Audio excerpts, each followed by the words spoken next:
할렐루야, 살아계신 하나님께서 이 시간도 우리와 함께 하심을 믿습니다.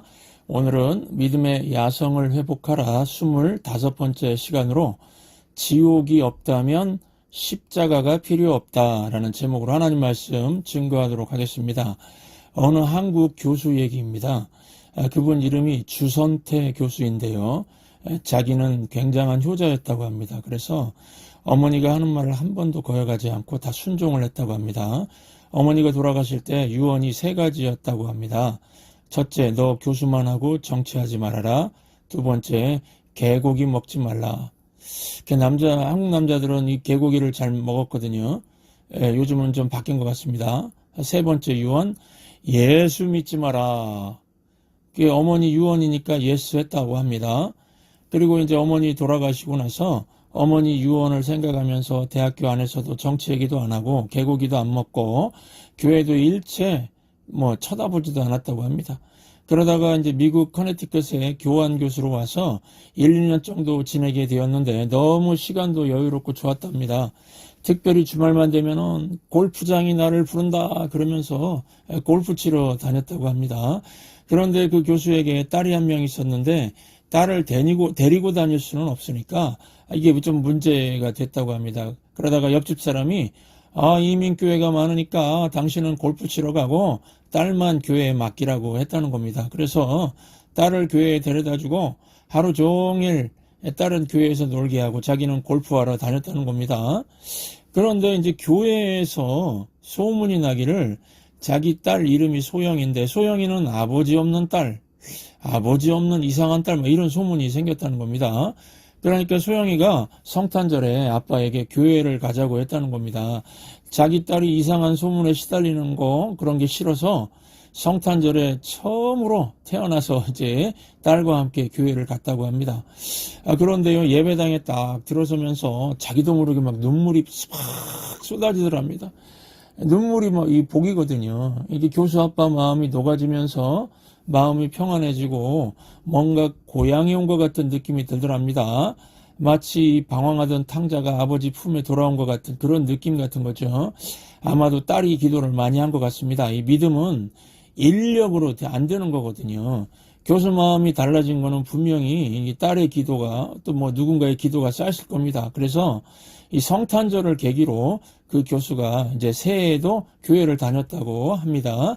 그러다가 자연스럽게 예수님을 영접하게 된 것입니다. 그런데 이제 결정적인 문제가 된 것이 뭐냐면 어머니 제삿날이 된 겁니다. 해마다 드린 어머니 제사인데 이게 고민이 되었답니다. 그래서 하나님 앞에 기도하기를 하나님 오늘 이게 마지막 제사입니다. 이거 우상숭배 아니고 어머니한테 작별 인사하는 겁니다. 그러면서 이제 가족들 다 불러서 어머니 제사 자리에서 이게 마지막이다. 더 이상 제사는 없다. 이렇게 얘기를 했다는 겁니다. 그리고 이제 가족들 다 나가라고 하고서 어머니하고 얘기를 했다고 합니다. 물론 상상하면서 얘기를 한 거죠. 그 교수가 말하기를 어머니 제가 어머니 말이라면은 다 따르고 했었죠. 그런데 인력으로 안 되는 게 있어요. 내가 예수 믿은 게 바로 그겁니다. 어머니가 예수 믿지 말라고 그랬는데 이거는 내 의지대로 되는 게 아니었어요. 내 안에 믿음의 선물이 주어지고 불가항력적으로 믿어지게 되었어요. 어머니가 틀렸어요. 어머니도 살아생전에 예수 믿었으면 얼마나 좋았을까요? 이랬다는 것입니다. 예수를 믿는다는 것은 그 교수가 상상도 못했던 일이죠. 미국 가서 자기는 골프에 빠져서 지냈는데 주말에 딸을 맡길 데가 없어서 교회를 보냈는데 딸이 믿게 되고 딸을 따라서 이제 성탄절에 교회 나갔다가 자기도 믿게 된 겁니다. 그리고 나서 나머지 가족들도 다 믿게 되었답니다. 이런 거 보면은 예수 믿는 거는 확실히 인력으로 사람의 힘으로 저항할 수 있는 게 아닌 것 같습니다. 여러분 오늘 여호수아 9장 말씀은 구원 이야기입니다. 오늘 본문의 내용을 요약하면 이렇습니다. 여리고성, 아이성을 점령했다는 소문을 들은 가나안 땅의 왕들이 연합해서 이스라엘에 이제 대항하려고 했습니다. 하지만 이 기브온 사람들은 연합 대신에 이스라엘과 평화 조약을 맺기로 결정을 합니다. 그래서 기브온 사람들은 꾀를 내어서 자신들이 가나안 사람이 아니고 멀리서 온 것처럼 보이기 위해서 낡은 양식과 옷을 꾸며서 여호수아를 찾아가서 평화 조약을 맺는 내용입니다. 오늘 본문을 이 속임수 이슈로 이해하려고 하는 사람들이 많이 있는데요. 이거는 이방인 구원 이슈입니다. 이방인도 믿음만 있으면 구원받는다는 것입니다. 여러분, 성경의 큰 그림은 하나님이 세상 만민을 구원하는 이야기입니다. 제가 이제까지 만난 사람들 중에 성경을 어설프게 아는 사람들은 제게 이런 말을 했습니다. 구약 성경은 유대인의 역사 아닙니까? 뭐 하려고 그렇게 열심히 남의 나라 역사책을 읽고 있습니까? 제가 대답을 이렇게 했습니다. 아닙니다. 남의 나라 역사책이라면 제가 조선왕조 실록이나 삼국사기 같은 우리나라 역사책을 더 많이 읽겠죠. 구약 성경은 단순히 유대인 역사가 아니라 하나님의 천하 만민 구원 이야기입니다. 예, 이 여호수아 8장에서 제가 다루진 않은 부분인데요. 여호수아 8장 35, 33절, 35절을 보시면은 하나님 앞에서 언약을 체결할 때 그 장소에 유대인들만 있었던 게 아니고 이방인들, 거류민들도 포함되어 있었습니다. 우리 33절, 35절 읽겠습니다. 33절, 온 이스라엘과 그 장로들과 관리들과 재판장들과 본토인뿐만 아니라 이방인까지 여호와의 언약궤를 맨 레위 사람 제사장들 앞에서, 이런 말씀 있죠? 또 35절, 모세가 명령한 것은 여호수아가 이스라엘 온 회중과 여자들과 아이와 그들 중에 동행하는 거류민들 앞에서 낭독하지 아니한 말이 하나도 없었더라. 보십시오. 유대인들만 모인 게 아니고 거기에 이방인들도 포함되어 있었죠. 동행하는 거류민까지 포함되어 있었죠. 여기에 벌써 이방인 구원에 대한 내용들이 숨겨져 있다는 것입니다. 오늘 본문은 개인 구원을 넘어서 이방인 민족 전체도 구원받을 수 있다는 것을 보여주고 있는 겁니다. 여러분, 하나님께서는 유대인이건 이방인이건 구원받을 만한 믿음이 있으면 차별 없이 다 구원하십니다. 사도행전 14장을 보시면 바울이 루스드라에 전도하러 갔는데 안진뱅이를 만났습니다. 안진뱅이를 고쳐주었습니다. 바울이 사역하면서 안진뱅이 딱 한 명만 만난 건 아니었겠죠. 그런데 그 안진뱅이는 고침받고 구원을 받았습니다. 이유가 무엇일까요? 사도행전 14장 9절부터 10절 함께 읽겠습니다. 바울이 말하는 것을 듣거늘 바울이 주목하여 구원받을 만한 믿음이 그에게 있는 것을 보고 큰 소리로 이르되 네 발로 바로 일어서라 하니 그 사람이 일어나 걷는지라. 여러분 보십시오. 그러니까 이 하나님의 구원의 역사, 권능의 역사는 언제 일어나는 겁니까? 먼저 구원받을 만한 믿음이 있고 그 다음에 믿음의 순종이 있을 때 하나님의 권능의 역사, 구원의 역사가 벌어지는 겁니다. 그러면 기브온 사람들 구원 얻을 만한 믿음이 언제 생겼을까요? 하나님 하신 일을 듣고 하면서 생겼습니다. 들었다는 구절이 오늘 본문의 3절, 9절, 10절에 나옵니다. 먼저 3절 함께 읽겠습니다. 기브온 주민들이 여호수아가 여리고와 아이에 행한 일을 듣고 나와 있죠. 기브온 주민들이 들었지요. 들으면서 믿음이 생긴 겁니다. 9절, 10절도 함께 읽겠습니다. 그들이 여호수아에게 대답하되 종들은 당신의 하나님 여호와의 이름으로 말미암아 심히 먼 나라에서 왔사오니 이는 우리가 그의 소문과 그가 애굽에서 행하신 모든 일을 들으며 그랬습니다. 10절, 또 그가 요단 동쪽에 있는 아보리 사람의 두 왕들 곧 헤스본 왕 시온과 아스타롯에 있는 바산 왕 옥에게 행하신 모든 일을 들었음이니라. 보십시오. 들었다. 세 번씩이나 강조합니다. 들어서 구원 얻을 만한 믿음이 생겼고 그 믿음 갖고 순종하는 행동이 나오는 겁니다. 기브온 민족의 순종하는 행동이 그러면 무엇입니까? 우리가 하나님의 언약 백성 되길 원합니다. 그러면서 조약을 맺자고 찾아온 겁니다. 이게 바로 믿음의 일이죠. 그런데 인터넷에 올라온 설교들을 보면 아마도 90% 이상이 이 기브온 사람의 속임수, 이런 제목으로 이 본문, 오늘 본문 가지고 설교하는 게 많이 올라와 있는 것 같습니다. 만약에요, 기브온 사람이 속임수라고 설교를 한다면은 설교 내용은 뻔할 겁니다. 여호수아와 이스라엘 백성들이 기도를 안 해가지고 쏘가 넘어갔다, 뭐 이런 거겠죠. 오늘 본문의 핵심 메시지는 그게 아니고 기브온 사람들의 믿음을 강조하는 겁니다. 오늘 본문의 사건이 왜 믿음의 일일까요? 일단은 목숨을 걸지 않습니까? 목숨 걸고 손해를 각오하고 희생을 각오하고 하나님의 일을 믿은 겁니다. 기브온 백성도 믿음으로 구원받은 겁니다. 그들에게 구원받을 만한 믿음이 있었습니다. 이걸 어떻게 알 수 있느냐면은 구원받을 만한 믿음은 그 믿음 갖고 믿음에 순종을 하게 됩니다. 입으로만 믿습니다 하는 게 아닙니다. 믿음의 순종. 이 9장, 여호수아 9장 21절 우리 함께 읽겠습니다. 무리에게 이르되 그들을 살리라 하니 족장들이 그들에게 이른대로 그들이 온 회중을 위하여 나무를 패며 물을 깃는 자가 되었더라. 무슨 뜻입니까? 살려주시면, 구원시켜 주시면 내가 하나님 백성으로 합류하게 되면 내가 종으로 살겠습니다. 성전에서 종으로 살겠습니다. 그랬다는 것입니다. 이거 믿음의 순종이죠. 여러분, 구원받은 사람들이 말하는 거 들어보시면요, 나는 하나님의 종입니다 그러죠. 목사만 하나님의 종이 아닙니다. 구원받은 사람은 누구나 똑같은 고백을 합니다. 무슨 고백을 한다고요? 나는 하나님의 종입니다. 하나님의 종으로 살겠습니다. 여러분, 성경 보시면 하나님의 종이란 말이 예배자라는 말과 동일하게 쓰입니다. 히브리어로 에베드 아도나이, 에베드 아도나이가 여호와의 종, 그런 뜻입니다. 예배자는 하나님의 종 되는 걸 기뻐하는 사람입니다.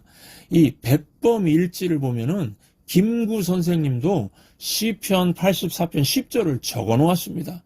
내 하나님의 성전 문지기로 있는 것이 좋사오니. 무슨 뜻입니까?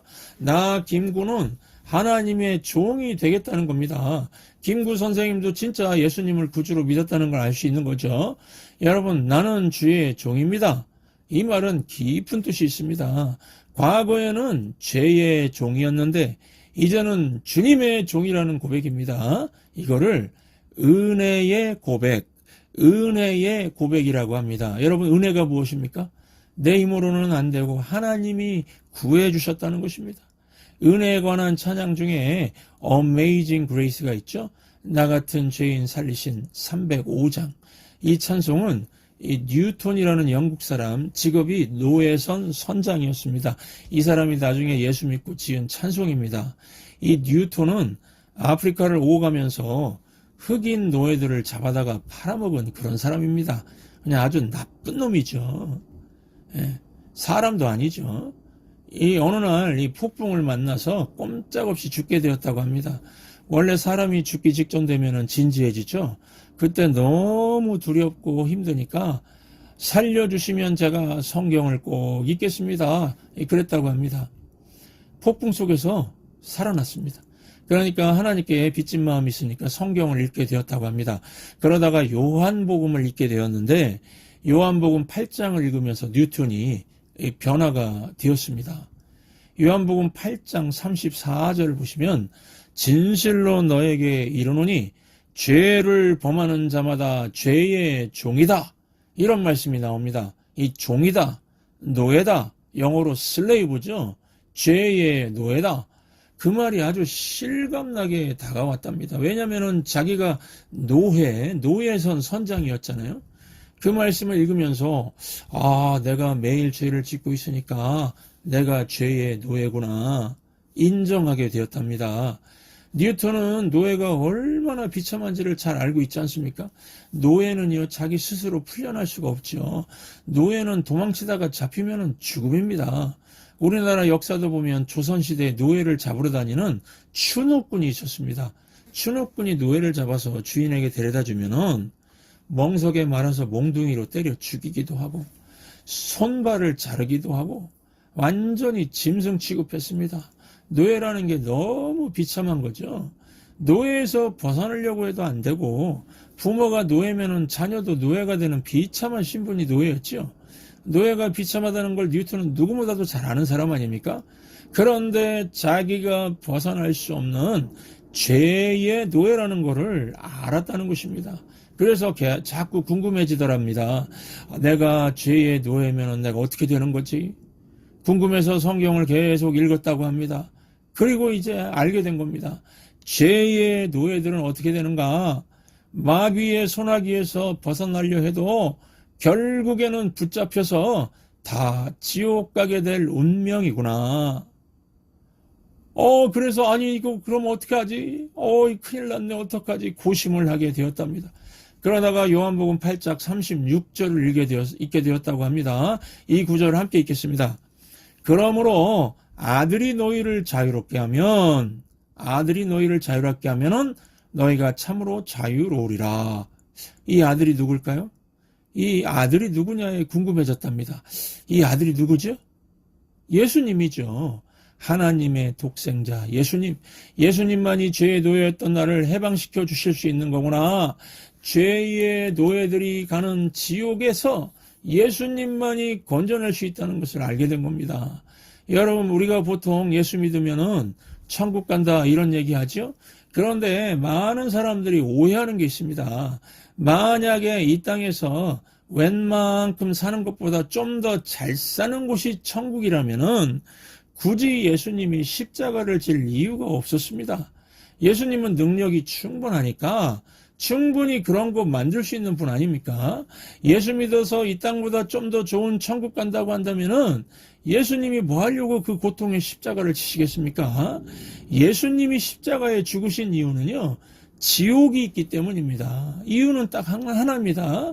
우리 죄의 노예들은 다 지옥 가는 겁니다.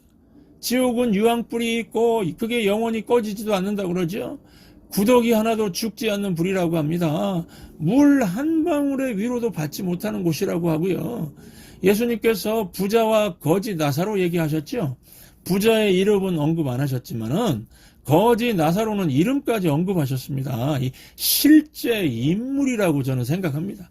그러니까 아무리 부자로 살면 뭐합니까? 지옥 가면은 물 한 방울의 위로도 받지 못하고 영원한 절망 가운데 막 고통스러운 비명을 지르는데 너무 고통스러우니까 이를 드드득 간다고 하죠.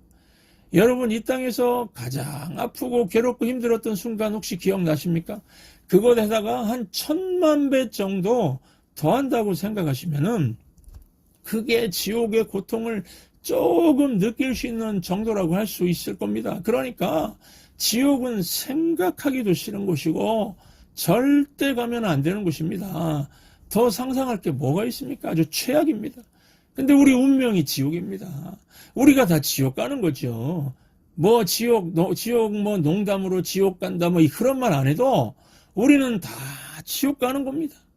그래서 그 지옥 가는 그런 죄를 짊어지고 예수님이 우리를 건져내기 위해서 십자가를 지신 겁니다. 예수님이 십자가를 왜 지셨다고요? 우리가 지옥 가는 것을 막으려고 지신 겁니다. 만약에 지옥이 없고요, 천국만 있다면은 예수님이 말씀만으로 우리를 천국 보내실 수 있는 겁니다. 우리가 너무 천국을 강조하는데 십자가 얘기를 하려면은 지옥 얘기를 해야 되는 겁니다. 예수님이 지옥 가는 죄를 대신 짊어지고 그 저주를 대신 짊어지고 대가를 치른 겁니다. 그래서 예수님을 왜 믿습니까? 지옥 안 가려고 믿는 겁니다. 결과적으로 천국 가는 거지만 정확히 표현하면은 지옥을 안 가려고 예수를 믿는 겁니다. 예수님께서 십자가를 지신다고 하니까 따르던 여자들이 막 울기 시작했습니다. 그랬더니 예수님께서 뭐라고 했습니까? 나를 위해서 울지 말고 너희 자녀들을 위해서 울라 그랬습니다. 너희 자녀들도 예수 안 믿으면 지옥 간다는 겁니다. 뉴턴은요, 노예가 얼마나 비참한지 잘 알죠. 이 땅의 노예들도 그런데 이 죄의 노예는 절대로 벗어날 수 없는 지옥 형벌받을 백성이라는 걸 알고 하나님의 독생자 예수님만이, 아들만이 자유케 한다는 그 성경 말씀을 읽고 너무나 기뻐서 예수님을 영접하게 되었습니다. 그 길밖에 없거든요. 여러분, 그래서 예수 믿고 지옥 백성에서 벗어난 사람의 감격적인 첫 번째 고백이 바로 에베드 아도나이입니다. 에베드 아도나이. 과거에는 죄의 노예, 마귀의 종이었으나 이제는 하나님의 종입니다. 과거에는 죄의 종이었으나 이제는 주님의 종입니다. 이 고백, 이 감격의 고백입니다. 이 자리에 혹시 아직도 죄의 노예로 사는 분 있습니까? 아직도 농담으로 사는 게 지옥인데 또 다른 지옥 가는 거 대수냐 이런 말 하는 분 있습니까? 지옥은요 절대로 가면은 안 되는 곳입니다. 지옥이 얼마나 최악이면은 예수님이 대신 죄값을 치르시고 지옥 가는 것에서 건져내겠습니까? 이 자리에 혹시 나는 지옥 갈 것 같다고 생각하는 죄의 노예가 있다면은 십자가 붙드시기 바랍니다. 그 길만이 살 길입니다. 구원받을 만한 믿음이 나에게 아직 없는 것 같아요 하는 분 있습니까? 다른 거 기도하지 마시고 나에게 구원 얻을 만한 믿음을 달라고 기도하시기 바랍니다.